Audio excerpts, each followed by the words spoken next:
Êxodo, capítulo 4. Êxodo, capítulo 4, versículo 22. Eu peço aos irmãos que, em espírito, vocês prestem atenção o que nós vamos falar.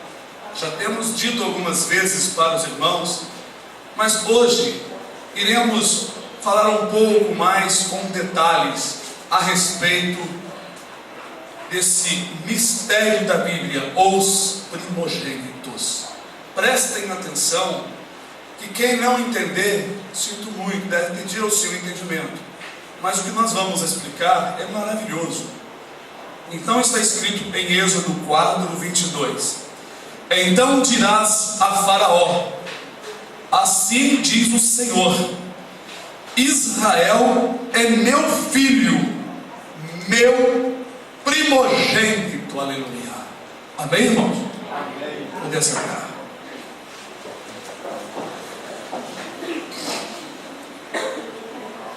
Esta palavra Deus mandou dizer a Faraó: Israel é meu filho, é meu primogênito. A princípio, os irmãos bem sabem, nós vamos ler mais adiante a passagem, que Deus disse à mãe de Israel. Quem era a mãe de Israel, irmãos? Israel tinha um outro nome. Muito bem, Jacó. Foi dito a ela, a mãe de Jacó e a mãe de Esaú. Os dois estavam no ventre. Eles não tinham feito nem bem e nem mal, para que houvesse uma escolha segundo as obras. Mas Deus tinha um propósito com um para a vida eterna e o outro para o desterro eterno. Jacó, na verdade, nasceu depois agrudado no calcanhar do seu irmão, e Jacó quer dizer suplantador.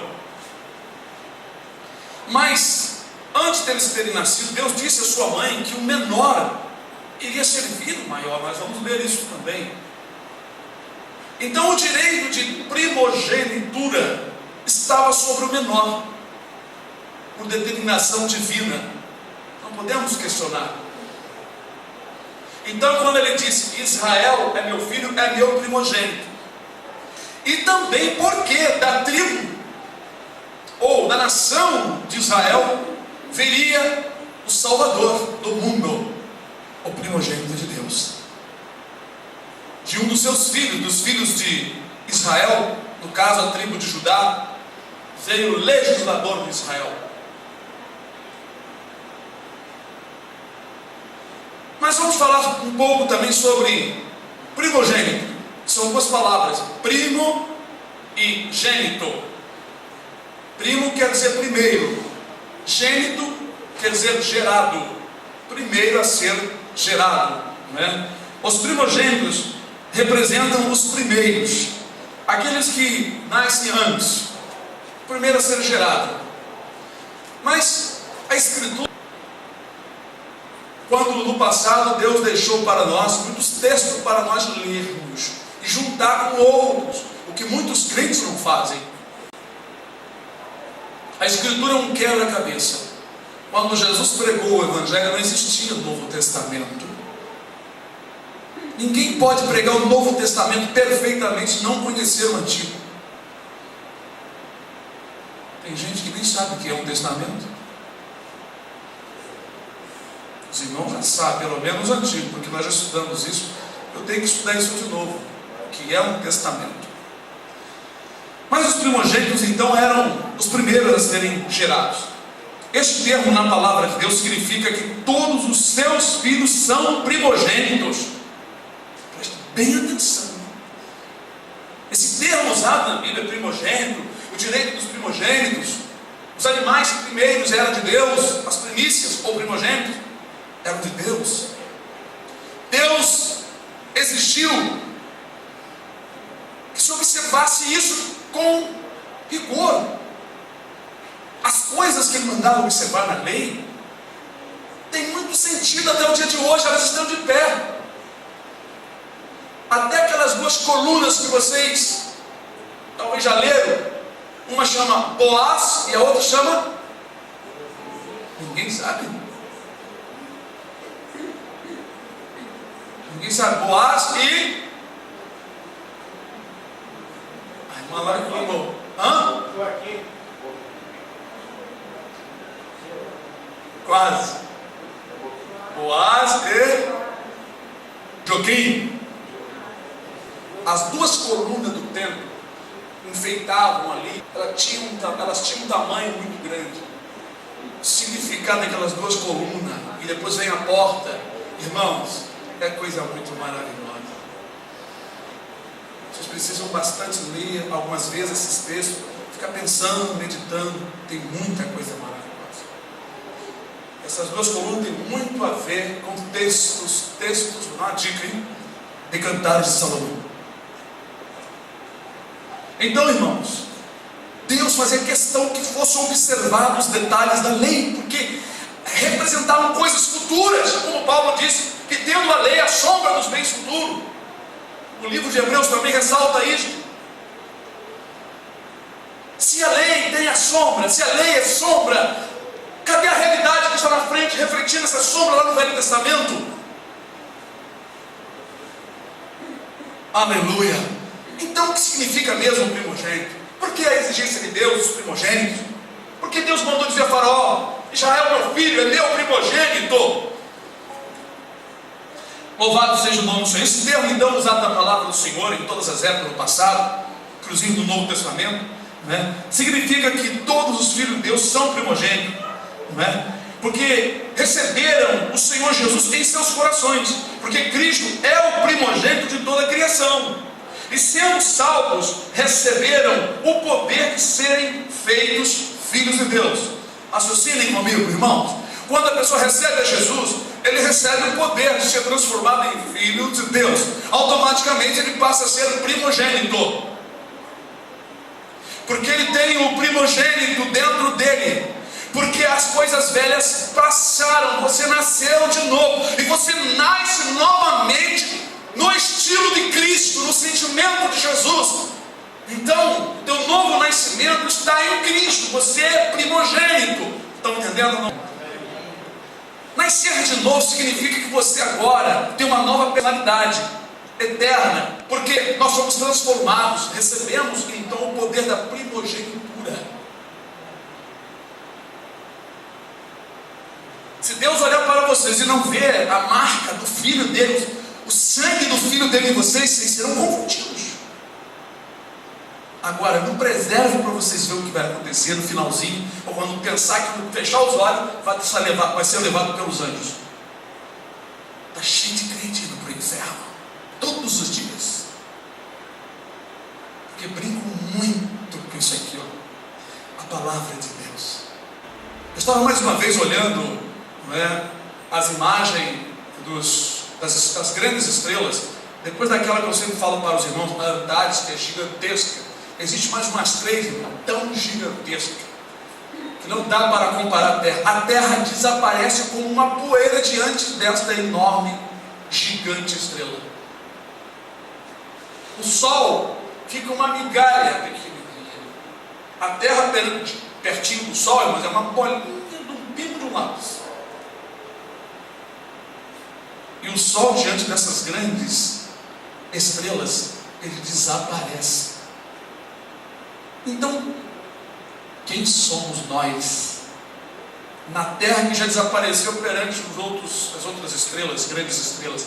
No entanto, nos ensoberbecemos, não damos valor às vezes à palavra do Senhor, mas muitos não valorizam uma palavra como deve ser valorizada. Então, quando Deus disse no Velho Testamento, em muitas passagens, sobre o primogênito, como é importante, se você não tiver o teu primogênito, você não vai entrar no reino dos céus.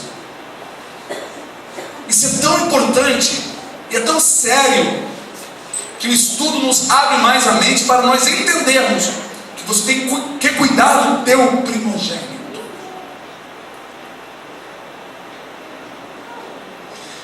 Abram conosco em Colossenses 1,15. Eu vou ler, os irmãos vão acompanhando. O qual é imagem do Deus invisível. Está falando do Senhor Jesus, o primogênito de toda a criação. Jesus, ele é a imagem de Deus e ele é o primogênito de toda a criação. Ele é o primeiro. Para ser sincero, irmão, Jesus foi gerado pelo Pai, ainda muito antes da nossa imaginação pensar. Então ele é o primogênito de toda a criatura. Diz assim: tu és meu filho, hoje te gerei. Se eu não me engano é Salmo 2. Tu és meu filho, hoje te gerei. Hebreus 1,6 também. Só esses dois versículos, porque existe muitas passagens falando de Cristo. No livro do Apocalipse também existe. E outra vez, quando introduz no mundo o primogênito, diz: e todos os anjos de Deus o adorem. Jesus deve ser adorado pelos anjos, quanto mais por nós. Nenhum santo, nem Paulo, nem João pode ser adorado, mas Jesus tem que ser adorado até pelos anjos. E outra vez, quando introduz no mundo o primogênito, diz: e todos os anjos de Deus o adorem. Jesus, ele é tão poderoso quanto o Pai, porque ele recebeu todo o poder no céu e na terra após a sua ressurreição. Ele diz: todo o poder me foi dado no céu e na terra. Jesus é um ser poderosíssimo. Ele não é aquele ser de 30, 40 anos numa cruz todo. Jesus é um ser poderosíssimo do lado do Pai, cheio de glória e de beleza. Ele hoje é advogado, mas no dia do juízo, no dia do julgamento, ele será juiz, como aquele leão que olha para você sereno, pronto para falar qualquer coisa contra você ou a teu favor, de acordo com o que estará escrito no teu livro, no teu registro, no dia do juízo. O que vai valer não vai ser a doutrina de nenhuma religião, é se a vida de cada um está de acordo com o que está escrito na palavra. Esse negócio de doutrinas ali, doutrinas daqui, não vai salvar ninguém. Nós temos que examinar a Escritura, fazer um exame dela, examinar o nosso viver. Não é? Então nós vemos dois textos confirmando que Jesus, ele é o primogênito. Para Deus isso é muito importante. E nós nos tornamos primogênitos por causa de Jesus que está em nossos corações. Paulo diz assim: não sou eu que vivo, mas Cristo vive em mim. Quando Jesus ele vive dentro de você, você tem uma nova personalidade. Como diz, as coisas velhas passaram. Como Jesus disse a Nicodemo: Nicodemo, é necessário nascer da água e do Espírito. É necessário nascer de novo. Nicodemo já era defensor da lei de Deus, era doutor da lei de Deus e precisava nascer de novo. Então nós temos gente conhecedora das Escrituras, mas ainda precisa nascer de novo, porque não tem o mesmo sentimento que ouvir Jesus. Ele está numa igreja, uma igreja nasce da água para o vinho assim de repente. A pessoa faz um puff, põe uma bateria, põe umas guitarras, põe umas cadeiras. Se o indivíduo tiver dinheiro, ele põe de imediato um ar-condicionado central, põe um vidro fumê, ali põe um nome lá, resiste, está lá uma igreja. Você olha de fora, é uma igreja. Você vê as pessoas de terno e gravata, é uma igreja. Só Deus sabe se os que estão ali estão vivos diante do Senhor, se tem o mesmo sentimento que ouvem Jesus. Então, quando Deus olha para você, ele tem que ver o primogênito dentro de você. Ele tem que ver o filho dele em ti. Mas se Jesus não estiver dentro de você, você é uma pessoa normal. Você não sente o que os outros cristãos sentem. Você não sente o que os apóstolos sentiram. Você não sente como uma pessoa que recebe Jesus e a alegria começa a explodir no seu coração e algo começa a diferenciar e sua vida é transformada de fé em fé. E a pessoa vai se aproximando diante de Deus, vai desejando se alimentar, conhecer a palavra, porque o Espírito o transforma. O Espírito traz para dentro dele um poder, como já citei aqui em João: mas a todos quanto receberam, deu-lhes o poder de serem feitos filhos de Deus. Vocês estão vendo aqui essa guitarra? Eu já fiz algumas guitarras na minha vida, né? Então existe uma parte da guitarra que é bem complicado para fazer e difícil. É o braço, é a escala essas voltas perfeitas, tudo isso daqui, nós recebemos em nossas mãos uma madeira. Muitas vezes a escala não é a mesma peça lá de trás, aonde se segura. Muitas vezes a escala é de uma madeira mais firme, que dura mais, geralmente é escura, não é? Então acontece que recebemos uma madeira ainda uniforme. Então quando vem para a mão de um entalhador, um escultor, ou quem trabalha com instrumentos, esta madeira é transferida, máquinas para fazer isso. Esta madeira então recebe o poder de ser um instrumento.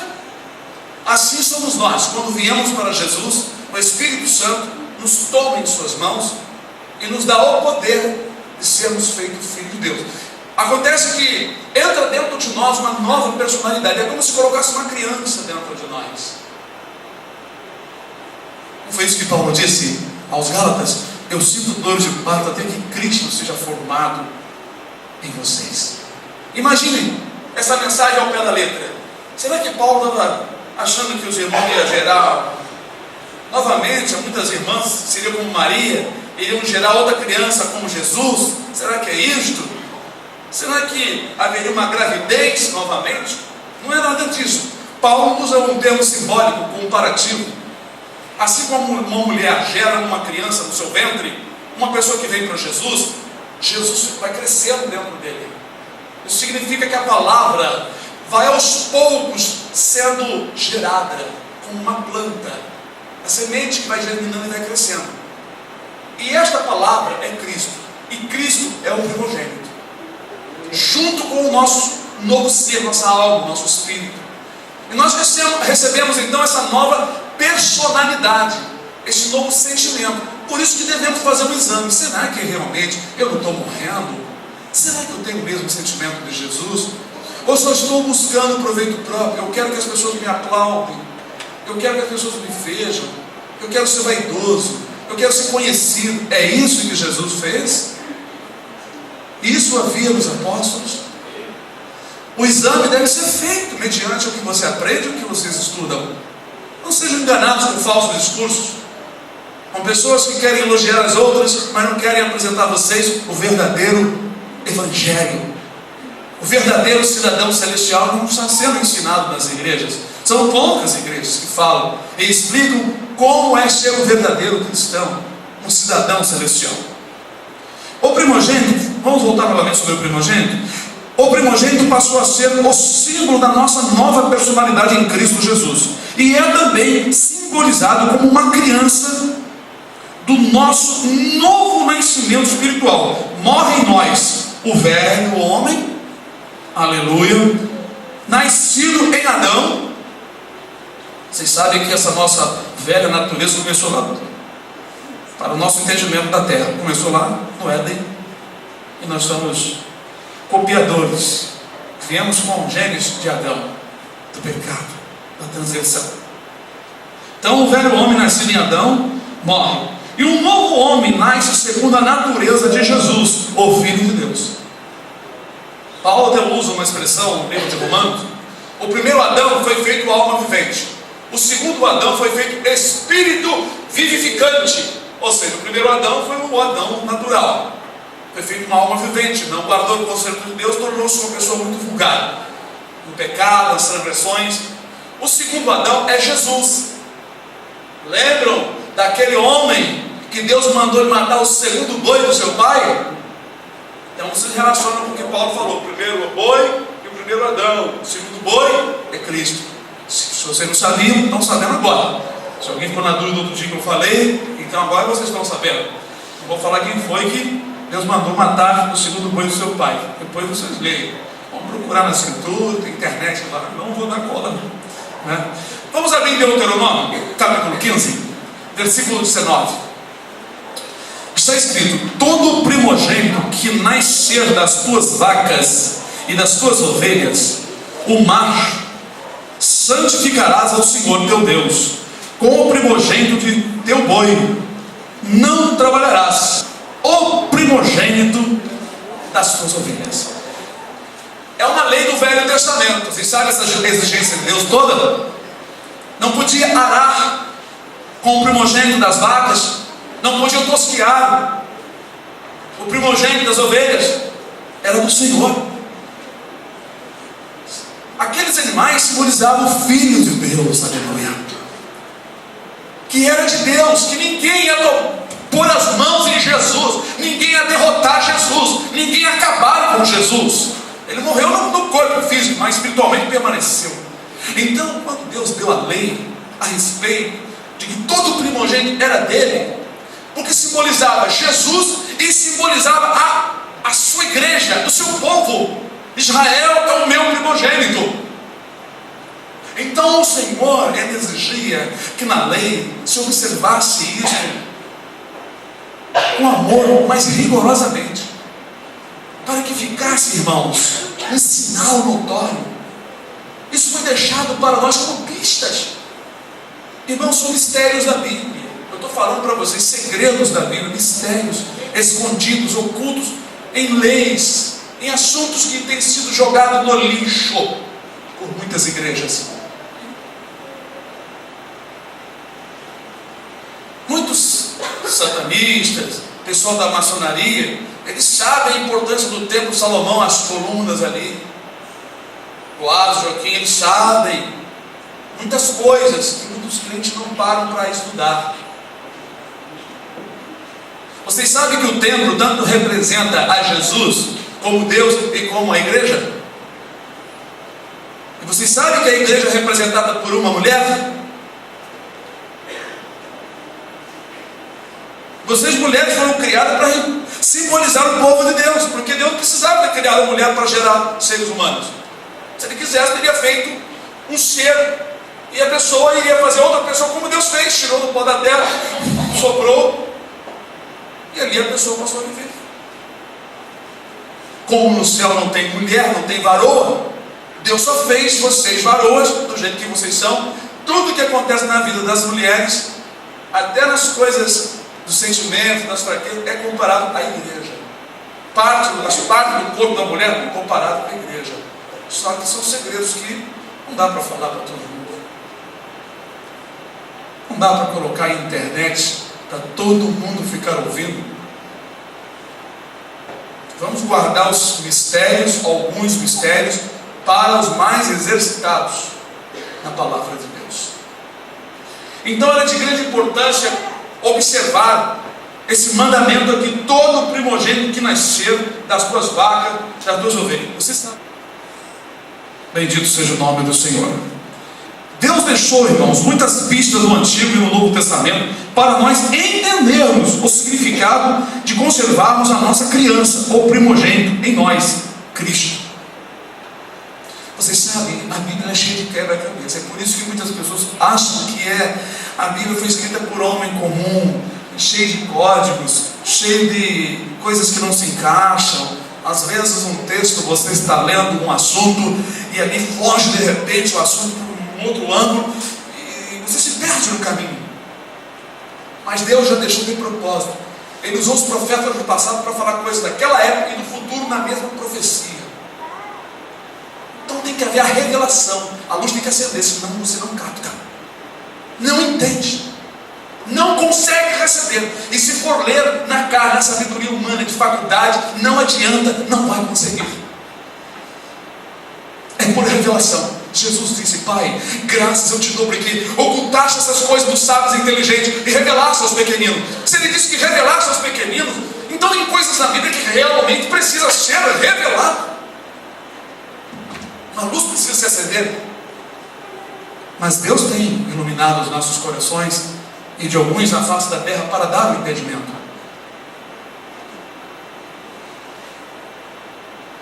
Glória a Deus.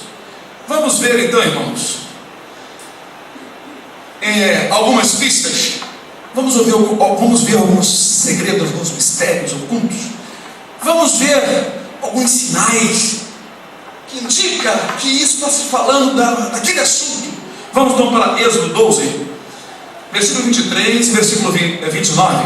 Diz assim: porque o Senhor passará para ferir aos primogênitos, porém quando vir quando ele vê, porém quando vir o sangue na verga da porta e em ambas as ombreiras, as laterais, presta bem atenção, hein? Porta, sangue na porta, não é na janela, não é na parede.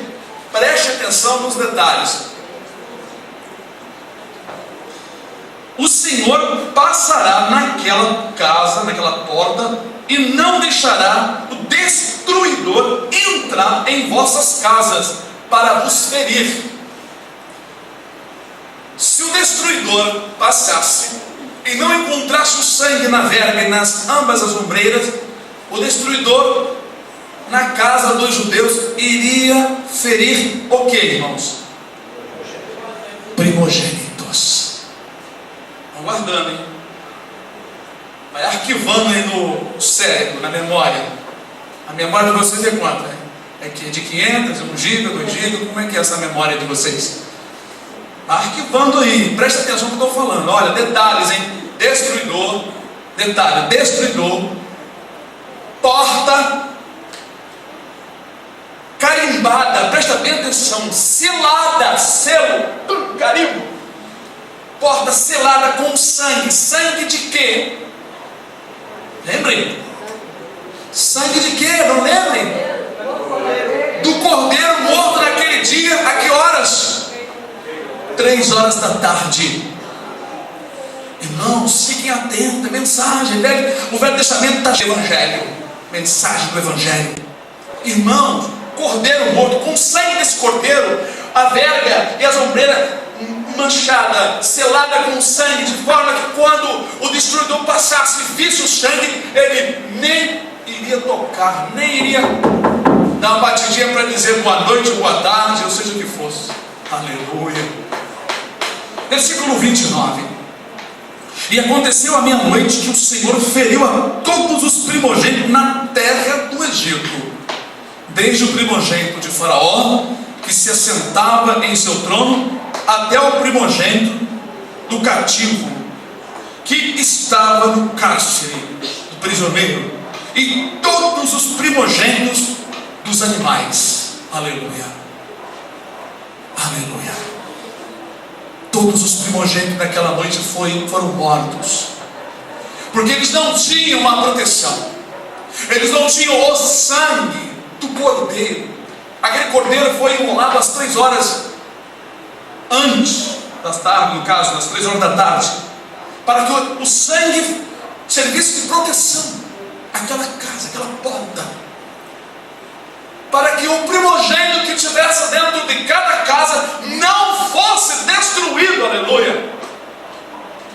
Agora é interessante, porque Deus escolheu então destruir primogênito. Ele poderia dizer que iria ceifar os mais velhos homens de todo o Egito, os cabeças, todo homem que fosse pai, ou todo jovem de 20 anos para baixo, ou de 20 anos para cima, como o Senhor determinou ali no deserto, que os homens de 20 anos para cima não iriam entrar na terra prometida, só os 19 anos para baixo.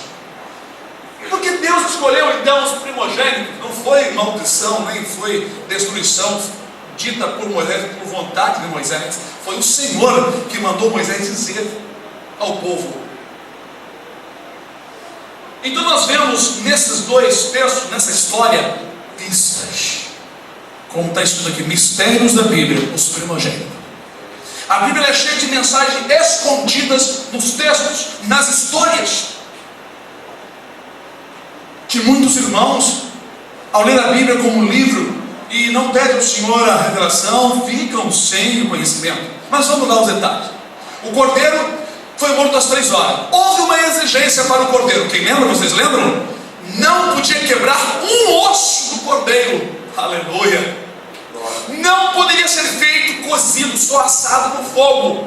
Se a família fosse pequena, 2 famílias comeriam um cordeiro juntos. Aleluia. Qual outro detalhe?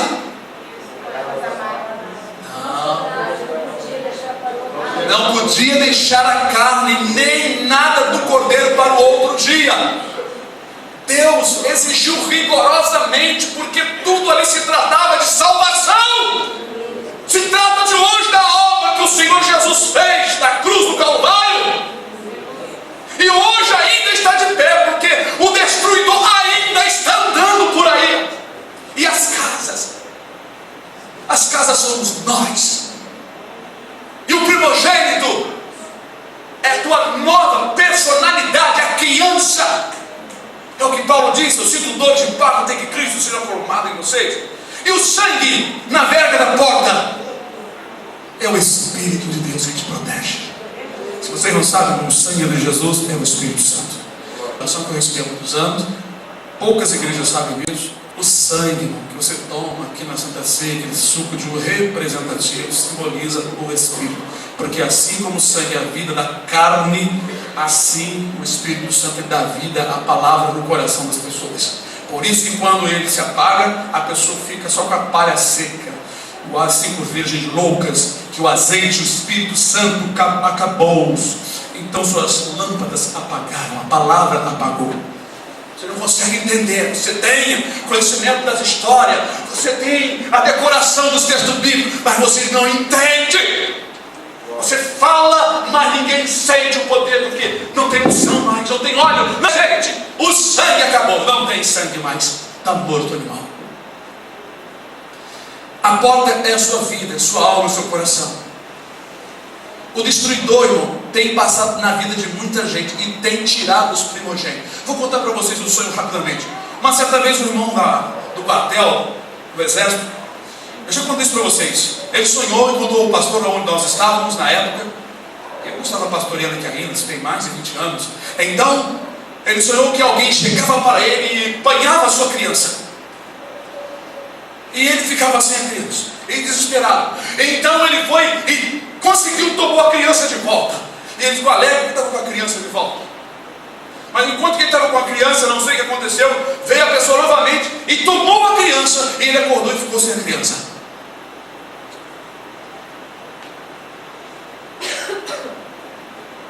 Aquela criança, irmão, era a vida espiritual dele. Ele se afastou do caminho, ficou um tempo fora, voltou.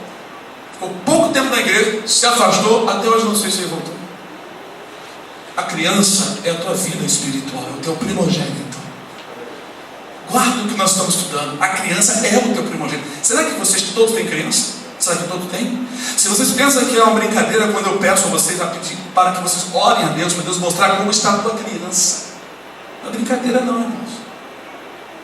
De hoje para amanhã, para esses dias, vocês devem pedir ao Senhor para Deus mostrar o estado da criança de vocês em sonhos, para que vocês tenham uma ideia de como você está diante de Deus, porque a avaliação nossa é uma coisa, que é a caminho que ao homem parece ser limpo aos seus olhos, mas o Senhor ele pesa os espíritos, bota na balança, ele mede, esquadrinha, bota na linha, no plumo. Eu digo a vocês, nunca deixe o tempo passar um ano inteiro sem você saber de Deus como você está. Não peça a Deus usar vaso, profeta, revelador de revelações, não. Deus ele pode falar diretamente contigo, como ele fala comigo, como ele fala com os irmãos aqui. Não precisamos ir atrás de ninguém. Eu não preciso subir monte para Deus falar para mim, porque o monte é outro símbolo, é outro mistério, o monte, que muitos não sabem. Mas não é pecado ir para o monte não, tá, irmão? Por favor, pode subir, ficar quietinho lá, mas é perigoso para a mulher sozinha para esses montes aí. Já aconteceu muitos casos terríveis. Então eu quero dizer para os irmãos que é importante você saber como está a tua criança. É importante os irmãos saberem como que a tua vida espiritual está sendo avaliada por Deus, como que Ele vê. Como você vê uma coisa, mas como Ele vê. Ninguém se vê a si próprio, geralmente não se vê ruim. Ô irmão, firme irmão, a paz do Senhor Jesus, irmão, firme, pastor, firme irmão, amém. Será que está firme?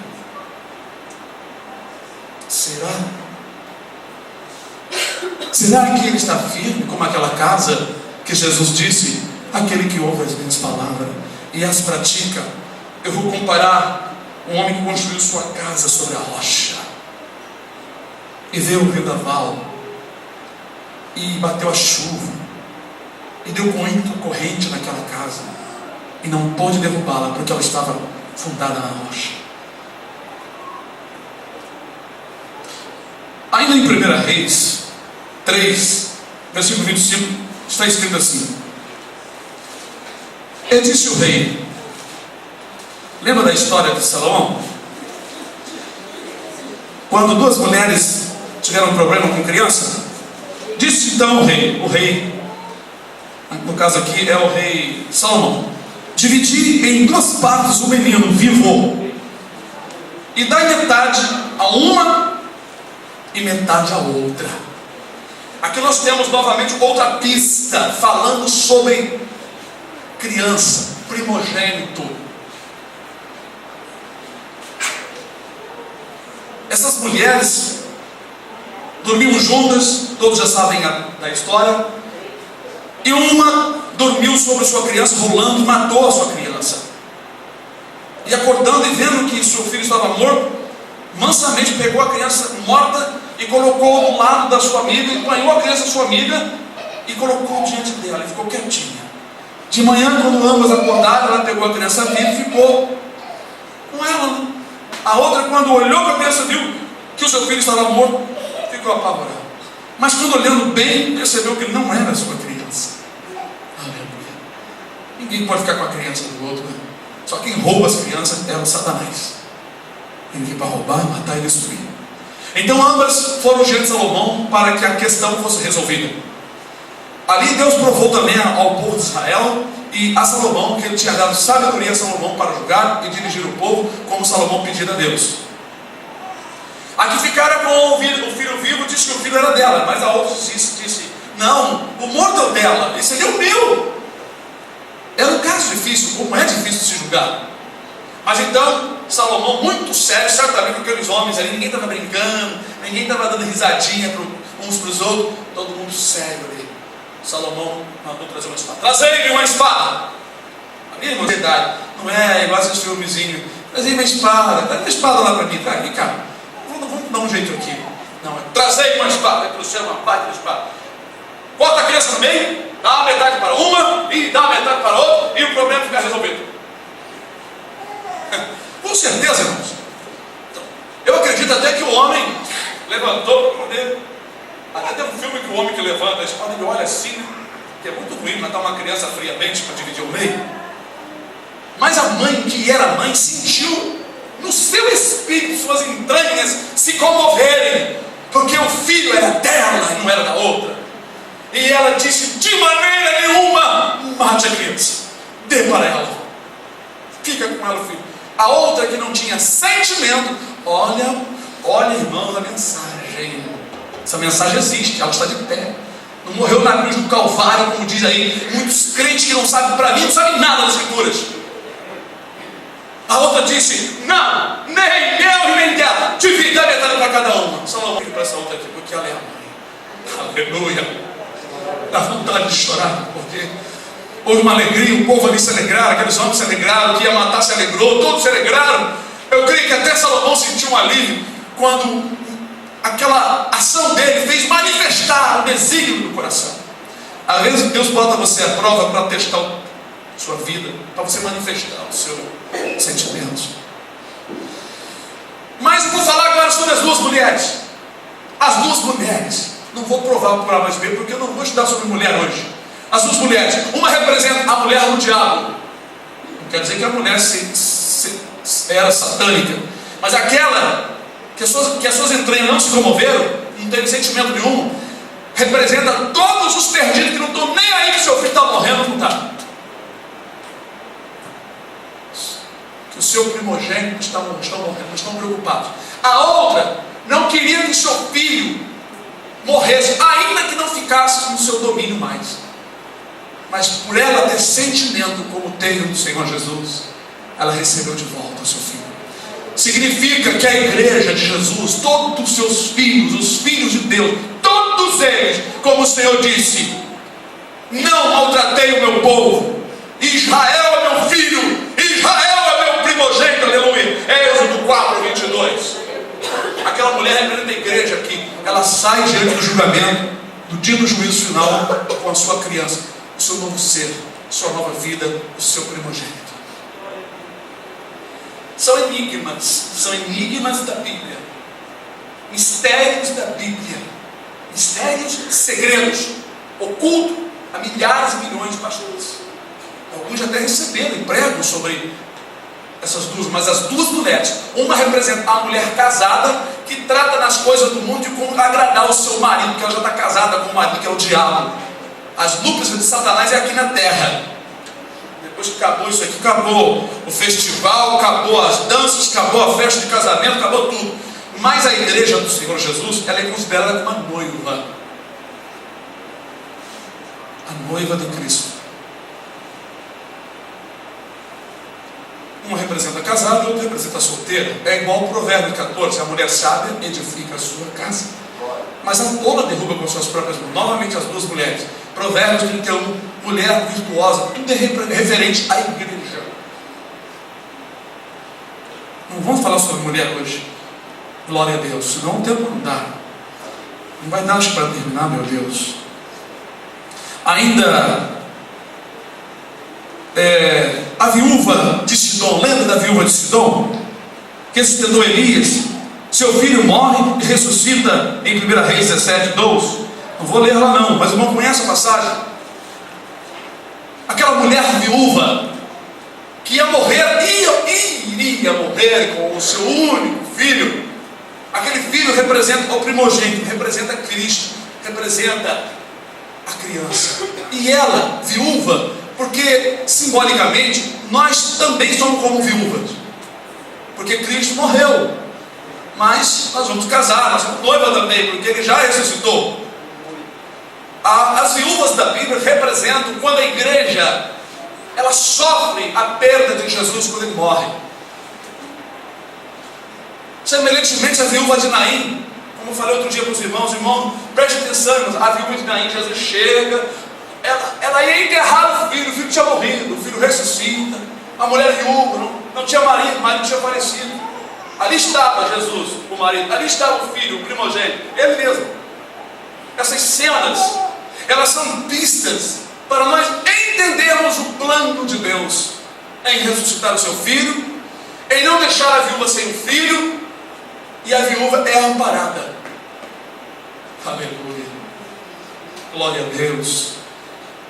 Essa mulher, ela, por ser obediente ao Senhor, essa do caso de Elias, seu filho não morreu, foi sustentado com o pão. Tudo tem significado, tudo aponta para o sentido. Jesus veio, trouxe o alimento, o pão do céu, Ele disse: eu sou o pão vivo que desceu do céu. A igreja foi alimentada, o seu filho primogênito não morreu. Ia morrer a igreja, ia morrer a esperança da vida eterna. Irmãos, eu estou falando do primogênito, vocês estão entendendo o que é o primogênito? A criança, o primogênito, representa sua nova personalidade. Paulo disse assim: se já ressuscitaste com Cristo, Colossenses 3, buscai as coisas que são de cima. Então ele fala numa ressurreição, um avivamento. Avivamento é ter vida novamente, segunda vez. A humanidade morreu em Adão e foi ressuscitada em Cristo Jesus. Primeiro Adão foi feito alma vivente, segundo Adão espírito vivificante. Glória a Deus. Outra viúva no tempo de Eliseu, olha só, viúvas, vocês estão prestando atenção nas histórias? Leiam com mais atenção. Viúvas, várias viúvas com o seu filho.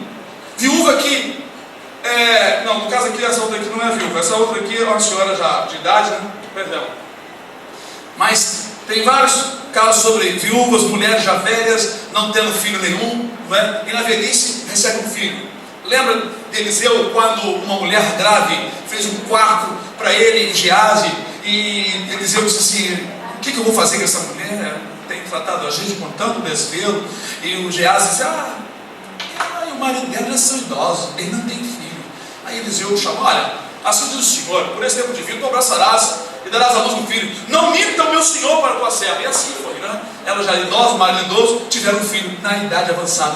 Tudo representando no tempo final, não é? A igreja já quase terminando aqui, faltando de Cristo para cá, né? 2 dias, né? 2.000 anos, e no terceiro dia agora Jesus vai ressuscitar, vai manifestar agora, né? Pegaram? Não pegaram não? Então fique sem entender. Amém. Glória a Deus, são mistérios da Bíblia. Acontece então, irmãos, que essa mulher perde o seu filho. Eliseu vai lá e deita sobre ele, põe sua boca sobre a boca do menino, seus olhos, suas mãos. É interessante esse ato de Eliseu. Esse ato de Eliseu quer dizer que nós recebemos toda a vida de Jesus. Deus colocou o coração de Jesus em nós, a mente de Cristo em nossa mente, os seus olhos nos nossos olhos, a sua boca em nossas bocas. Ele colocou suas mãos em nossas mãos. Ou seja, não sou eu que vivo, mas Cristo vive em mim. A Bíblia é cheia de segredos e mistérios que isso é para qualquer que está pregando por aí, porque não tem graça para pregar. É só quem Deus levanta para ensinar e falar. E tem gente que quer debater comigo. Assim, não servo do Senhor, não convém contender. Eu sou autor aqui para ensinar o que eu sei. Quem quiser dar ouvido, que ouça. Quem não quiser, por favor, ore por mim, para que Deus me revele mais coisas, para que o nome do Senhor seja glorificado. Mas, irmãos, eu me deleito com essas coisas. Quando Deus me revela assuntos gloriosos, eu fico maravilhado. Como Ele deixou pistas. Irmãos, Ele deixou vários sinalzinhos. Um pano branquinho ali, outro colorido ali. Olha, lá no fundo da floresta, Ele deixou mais umzinho ali. Fica atento, porque a mensagem está falando algo para você. Ele está falando algo para você. Jesus, quando fala dos dois filhos, um disse que ia, outro disse que não ia, aí reverteu a situação. Tudo, irmão, representa os filhos, a obra de Deus, a nação, os dois povos, gentil e judeu. São dois filhos, gentil e judeu. Lembra de José no Egito? Seu nome quer dizer Salvador do mundo. Zefaná e Paneia. Teve dois filhos. Olha os dois filhos. O nome dos dois filhos, o significado do nome dos dois filhos. Manassés, chamado Efraim, quer dizer duplamente frutífero. Manassés representando os judeus. O segundo representando o gentio. Aleluia, glória a Deus. 2 Reis, capítulo 4, versículo 34 e 35, que diz: E subiu à cama, deitou-se sobre o menino, e pondo a sua boca sobre a boca dele, e os seus olhos sobre os olhos dele, e as suas mãos sobre as mãos dele, se estendeu sobre ele, e a carne do menino aqueceu.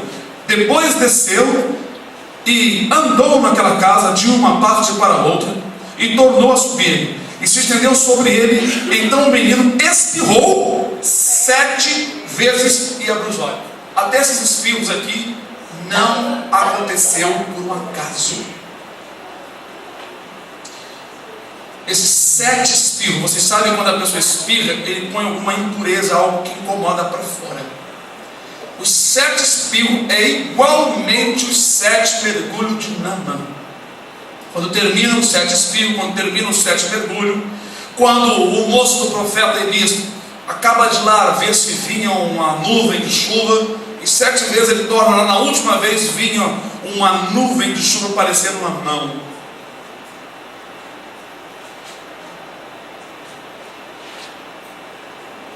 O candelabro com 7 lâmpadas, tudo aponta para os períodos dos milênios, desde Adão até agora. Irmãos, o Velho Testamento, ele é cheio de segredo. Existe gente na terra que cobiça entender o Velho Testamento, os segredos ocultos, que muitos evangélicos nem sonham em encontrar dentro do Velho Testamento. Ele tem uma ligação com o Novo Testamento, porque o Novo Testamento, ele é um cumprimento de tudo aquilo que está obscurecido e oculto lá. Como, por exemplo, Paulo fala assim: não atarás a boca do boi que debulha. Ó, irmãos, porventura, tem Deus cuidado dos bois? Ou não foi escrito a nosso respeito? Ó, Paulo entendeu. Paulo sabia que aquela lei era uma sombra apontando para os obreiros, que a pessoa que se dedica, hoje passamos o dia todo só lendo, estudando, a pessoa tem que ter respaldo da igreja material, para ele poder ter tempo. Se eu, por exemplo, me matar de trabalhar, ficar cansado, minha mente carregada, como eu vou estudar? Como eu vou buscar? Um sol quente, e de cabeça quente, trabalhando. Então tem que ter que Deus separe e dê a ele entendimento para ele dar para os irmãos. E os irmãos saem do campo, vão pregar. Aleluia. Então quando Paulo falou isso, já demonstra que Deus revelou a ele segredos da lei, revelou a ele coisas ocultas que está escondido lá na lei, nos salmos, nos profetas. Jesus disse assim: ó, mestres e tal de coração, para não compreenderes tudo que de mim está escrito na lei, nos salmos e nos profetas. Tudo que é de mim está escrito na lei, no Salmo e nos profetas. Chamou de tardos de coração, hein? Tem muitos tardos de coração hoje, para não acreditar o que está escrito de Jesus na lei, no Salmo e nos profetas. Faço uma pergunta novamente. Jesus disse assim: examinai as Escrituras. Qual a Escritura que existia quando Jesus mandou o Filho de Deus da nova aliança examinar? O Velho Testamento. Chega um engraçadinho para você: você só pega o Velho Testamento. Jesus mandou te examinar, porque quando ele falou para examinar a Escritura, não existia João, não existia Atos dos Apóstolos, não existia 1 Coríntios, 2 Coríntios, Romanos, antes. Não existia esses livros, Apocalipse. João já estava velho. Coitado de João estava lá na ilha de Pátio, velho, isolado lá, exilado lá. Só Deus sabe como é que ele estava, a saúde do homem que estava. Quando Jesus estava na terra, João era um rapaz jovem. Jesus o amava muito por ele ser jovem, tinha um carinho com ele, porque ele iria ser um dos últimos. Se eu quero que ele fique até que eu venha. E João ficou até que Jesus veio em visão para ele. Não é isso? Ah, maravilha. Estou falando aqui, mas eu sinto uma alegria no meu coração. Muita coisa maravilhosa, irmãos. Olha, irmãos, temos mais passagens na Bíblia, como a viúva de Naim, já citei para os irmãos, Samuel, filho primogênito de Ana, e Nazireu, Sansão, tudo representando, sabe quem? Sabe quem Ana representa, irmãos? Nós. Sabe quem Samuel representa? Cristo, o primogênito em nós. Sansão, quem que Sansão representa? Cristo. Aleluia. Bendito seja o nome do Senhor. Que dão a entender o que Deus queria e quer nos informar como é importante ter o nosso primogênito para entrar no céu. Outro detalhe importante: porque Deus deixou enigmas, coisas enigmáticas, mistérios e mais mistérios, e mistérios sobre mistério, uma camada sobre a outra, difícil de penetrar. Só o Espírito Santo que penetra as coisas mais profundas de Deus para te revelar. E para te revelar, você tem que andar na santidade. Você receber, porque quem muito for dado, muito mais se desejará. Olha, eu vou dizer uma coisa: existem tantos sinais no Velho Testamento indicando para o outro nascer. Vai para lá, vai lá, vai lá. Vai lá, aquela palavra que o apóstolo falou, que Jesus falou, vai lá, dá uma olhada lá. Você mesmo, oh meu Deus, que coisa tremenda. Senhor. Enquanto os irmãos estão vendo visão da cabeça nas igrejas, eu estou tendo a visão da palavra. Sabia, irmão? Tem dom de visões aí que é fantasia da imaginação humana. Que visão, eu já tive visão com o olho aberto. Eu já vi coisa de Deus assim, ó, olhando. Agora você fecha os olhos, você pode ter muitas imaginações na sua mente.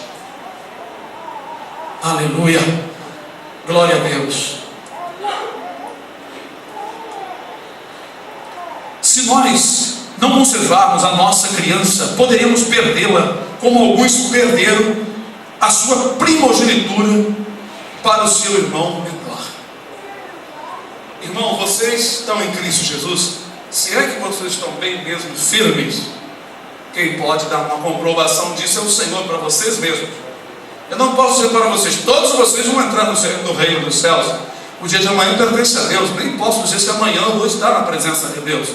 Hoje eu sei que eu ando na presença do Senhor, porque o Espírito que em mim habita testifica que eu sou filho de Deus. Eu sinto o amor pela causa, sofro pelo Evangelho, sofro pelos irmãos, sofremos por pregar, desejamos ensinar. Não usamos a palavra para ganhar dinheiro, não desejamos ser ricos na terra, pois não somos escravos dessa loucura. Os infelizes que usam e abusam do dinheiro das pessoas, seus nomes já estão escritos no livro do inferno. Mas nós pregamos o Evangelho no mesmo sentimento, ainda que nós não chegamos nem à sombra daqueles homens do passado, mas há o mesmo sentimento em nós, de que uma pessoa tem a oportunidade de conhecer pela mensagem pregada, a fim de que ela receba a vida eterna. Mas é necessário conservar, zelar do que você tem recebido. Guarda o que tens, disse Paulo a Timóteo, para que ninguém tome a tua coroa, tome a tua honra. a posição de glória que você se encontra na presença do Senhor. As pessoas te veem como um crente fanático, uma pessoa comum, mas diante do Senhor você é uma luz, você é uma autoridade na terra. Você tem dentro de você algo que é maior do que o que está no mundo, porque o que está no mundo é Satanás, que são os demônios e o pecado, mas o que está em nós é Cristo, o poder de Deus, sabedoria de Deus, o primogênito de Deus, o Salvador. Aleluia! Como diz a palavra, maior que está em nós do que o que está no mundo. Muitas vezes um jovem que não tem conhecimento muito da palavra na igreja fica vaidoso, olhando lá para fora, querendo ser igual o indivíduo, está indo para o inferno, olha lá para o outro, porque todos conhecem ele, está fazendo fama, e fica com aquela inveja, aquele desejo, e não tem vergonha de ficar parecido, de seguir os ritmos e o modo daquela pessoa, mas tem vergonha de seguir o poderoso, o potentíssimo Filho de Deus, o Criador deste universo. Entre na terra, maior até do que a outra gigante, Antares, Assírios e outra mais enorme, e a terra vira uma poeira que não dá para igual o tamanho da terra, não dá para nem paquímetro, dá para medir o tamanho da terra em relação a essas gigantes. Aí vocês imaginam nós então na superfície dessa poeira. O que nós somos? Nosso Deus é grande, poderoso, não tenham vergonha, guarde o primogênito, passe o sangue de Jesus. Se você entristecer o Espírito Santo, ele vai se afastar. A Bíblia diz: não entristeçai o Espírito Santo, não tira o sangue do Cordeiro. Não entristeçai o Espírito Santo, no qual vocês são marcados, estão selados para o dia da redenção. Foi isso que aconteceu lá.